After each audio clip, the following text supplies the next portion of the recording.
Like subscribe. Hi friends, welcome to achievement mind power. आज का session बहुत ही important होने वाला है क्योंकि आज हम जानने वाले हैं न्यू एजुकेशन पॉलिसी के बारे में।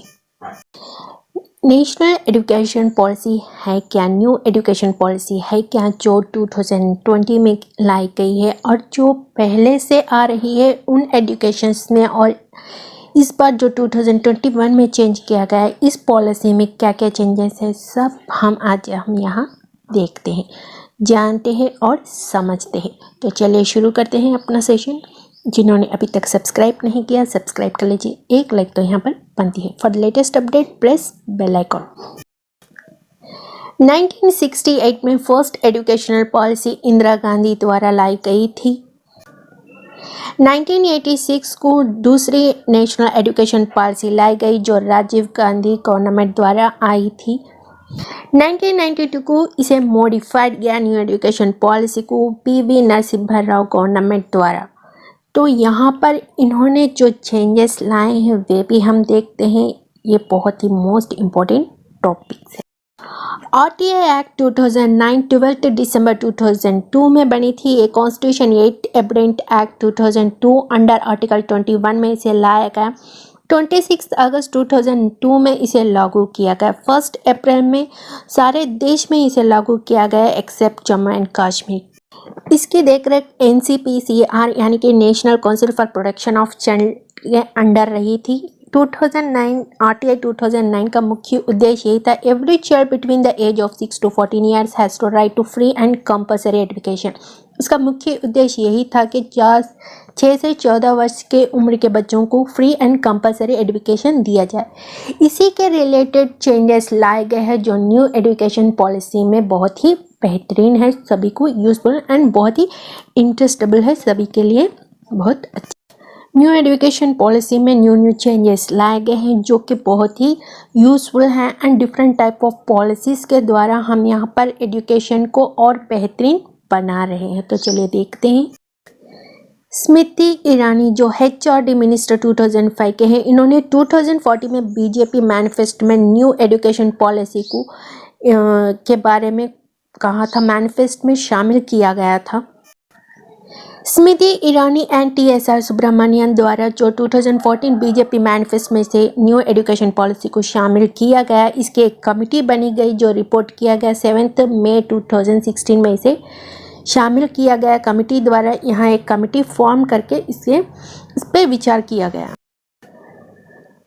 डॉक्टर के कस्तूरी रंगा द्वारा new committee was formed. New education committee डाली गई जो 31 मई 2019 को, इसमें 9 मेंबर्स की शामिल थी। Draft of national education policy 2019 में इसे लाया गया है, यानी कि नेशनल एजुकेशन पॉलिसी जो न्यू एजुकेशन पॉलिसी है ये कस्तूरी रंगा द्वारा ही मुख्य अध्यक्ष माना जा रहा है यहाँ पर, और जो 2009 के हैं वे उनका मुख्य अध्यक्ष है डॉक्टर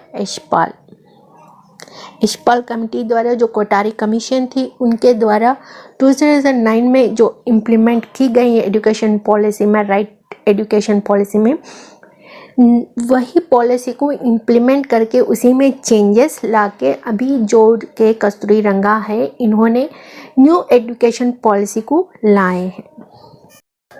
मुख्य चेंजेस ये है कि जो 2009 में RTE राइट टू एजुकेशन लाया गया, वहाँ पर 6 से 14 साल के उम्र के बच्चों को फ्री एंड कंपल्सरी एजुकेशन के उद्देश्य से उसे निर्माण किया गया। लेकिन न्यू एजुकेशन पॉलिसी में MHRD यानी कि minister of human resource development, new education policy में MHRD यानी कि minister of human resource development का नेम चेंज करके एजुकेशन मिनिस्टर रखा गया। जो 2009 में जो फॉर्मेट थी एजुकेशन की 10+2, वहाँ पर चेंजेस लाके 5+3+3+4 की फॉर्मेट चेंज गई, और जो हायर एजुकेशन है इनमें भी बहुत सी चेंजेस लाए गए।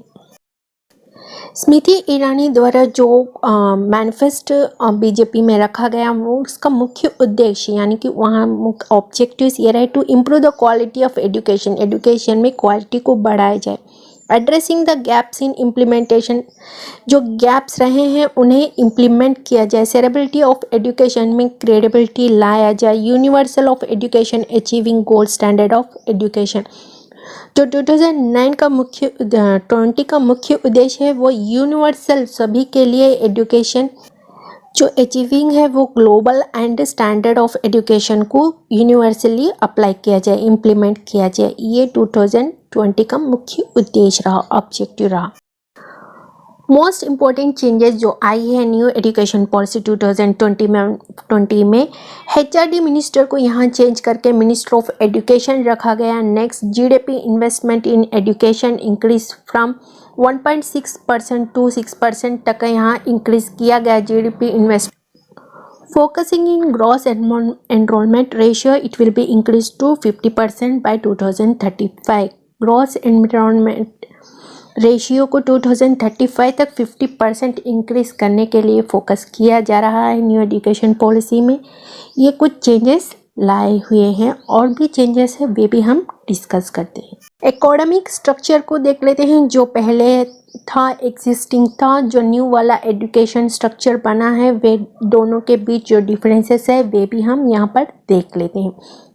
फर्स्ट जो एजुकेशन पॉलिसी रही है 2009 के अंडर, यानी राइट टू एजुकेशन के अंडर, RTE के अंडर जो एकेडमिक स्ट्रक्चर थी वो 10+2 की थी, जो एज 10 ईयर से लेके 16 ईयर्स तक की थी, और 2 ईयर्स 16 से एबोव वाले चिल्ड्रंस के लिए थी, जो 10+2 10th और इंटरपेस रिलेटेड एकेडमिक स्ट्रक्चर रही थी RTE के अंडर। जो न्यू एजुकेशन स्ट्रक्चर बनी है एकेडमिक स्ट्रक्चर, इसके डिफरेंशियस भी हम देख लेते हैं। ये डिफरेंशियस आई होप आपको बहुत यूज़फुल होंगे। जो एग्जिस्टिंग है, जो अभी के चेंजेस हुए हैं, दोनों में कंपैरेबिलिटी आपको समझ आ रही होगी, ताकि आप इजी में जो प्रीवियस के पूछे जाए या आगे जो न्यू एजुकेशन चेंजेस पूछे गए, आप इजी से आंसर कर पाए। इस प्रकार हमारी लर्निंग होगी कि जो RTE के अंडर जो एग्जिस्टिंग स्ट्रक्चर रही और जो न्यू एजुकेशन पॉलिसी में जो एकेडमिक स्ट्रक्चर रही, इन दोनों को कंपैरेटिविटी करते हुए हम लर्निंग कर रहे हैं, ताकि हमारे क्वेश्चन किसी भी हालात में हम अटेम्प्ट कर पाए विदाउट कंफ्यूजन के साथ। आई होप क्लियर करते हुए चल रहे हैं। अब तक हमने एग्जिस्टिंग एकेडमिक स्ट्रक्चर देखी थी, अब हम रिवाइज्ड एकेडमिक स्ट्रक्चर जो NP 2020 न्यू एजुकेशन पॉलिसी के बारे में देखेंगे।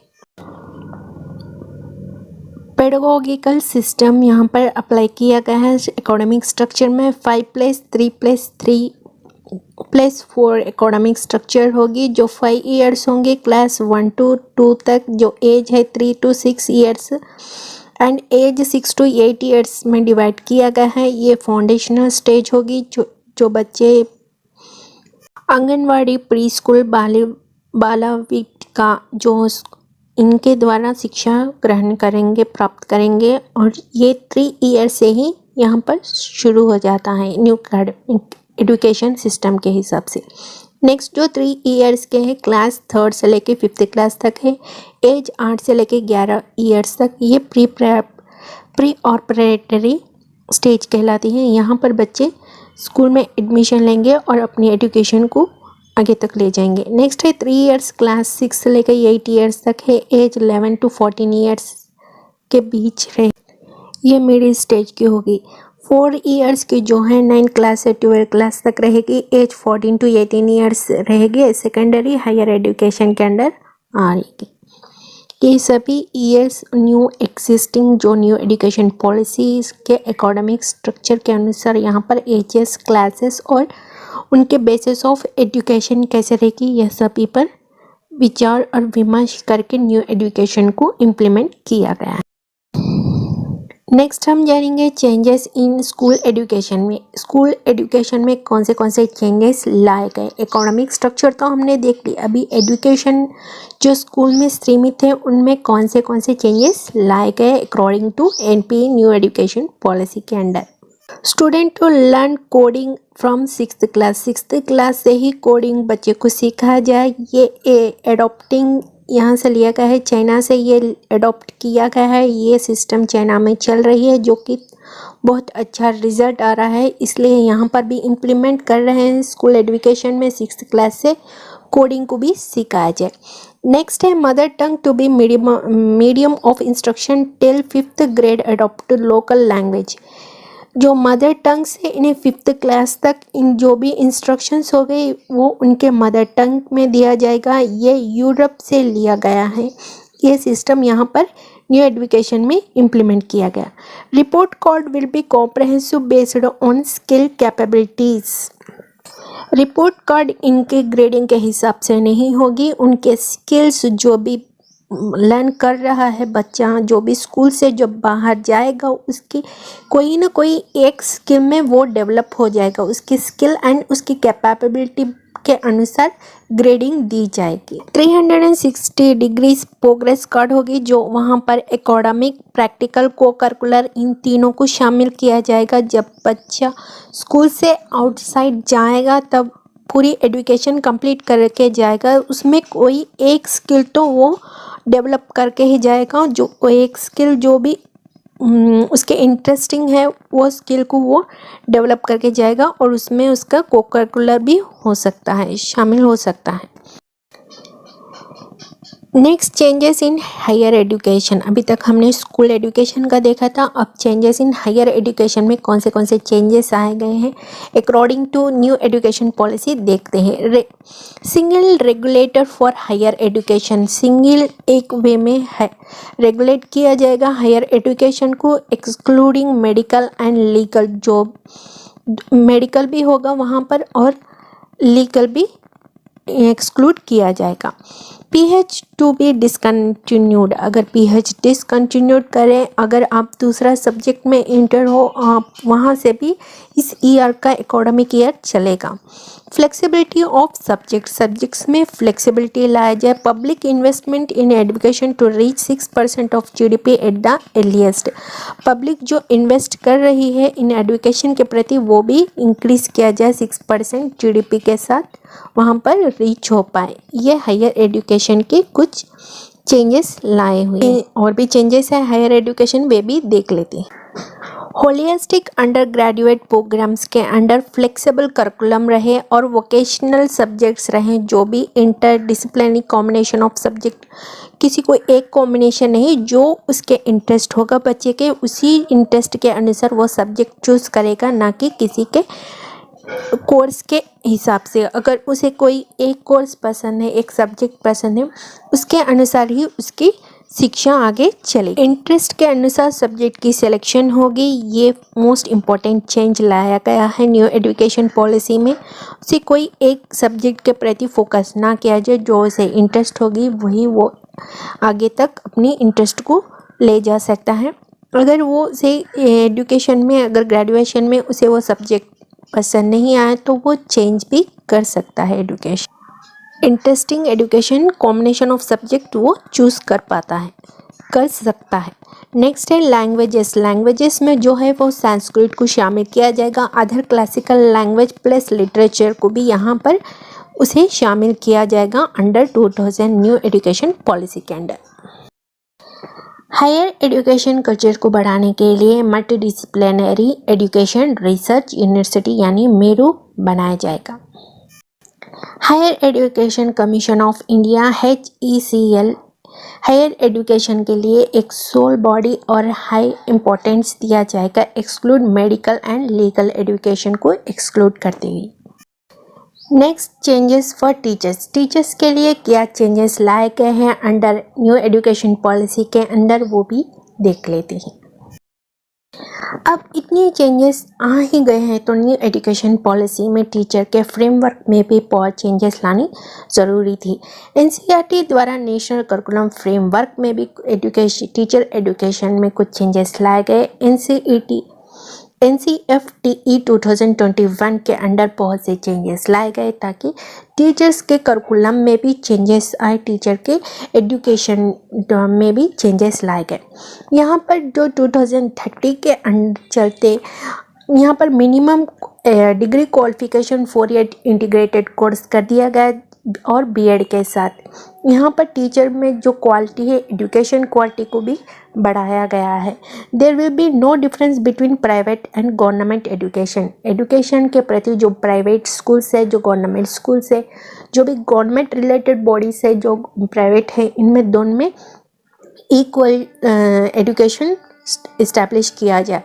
और टीचर के जो भी अंडर चेंजेस आए हैं फ्रेमवर्क में और करिकुलम में, इन्हें ट्रेनिंग भी अच्छी से दी जाए, ताकि ये जो क्वालिटी ऑफ एजुकेशन है, जो न्यू एजुकेशन पॉलिसी की है, जो बच्चा जो भी सीखता है नेक्स्ट एंडिंग तक वो अपने एक स्किल डेवलपमेंट करके ग्लोबलाइजेशन एजुकेशन पॉलिसी को इम्प्लीमेंट किया जाए।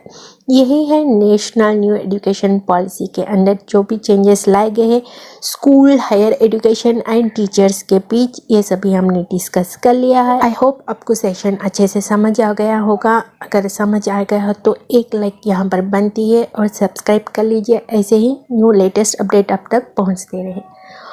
ओके फ्रेंड्स, यहाँ तक आप सभी का कॉन्सेप्ट क्लियर हो चुका होगा। अगर आपको फिर भी कोई डाउट हो तो कमेंट बॉक्स में पिन कर दीजिए, रिप्लाई करने की कोशिश करूँगी। जिन्होंने अभी तक लाइक सब्सक्राइब नहीं किया, लाइक सब्सक्राइब कर दीजिएगा। हम नेक्स्ट सेशन में आपके साथ फिर जुड़ेंगे। Until then keep smile, bye bye.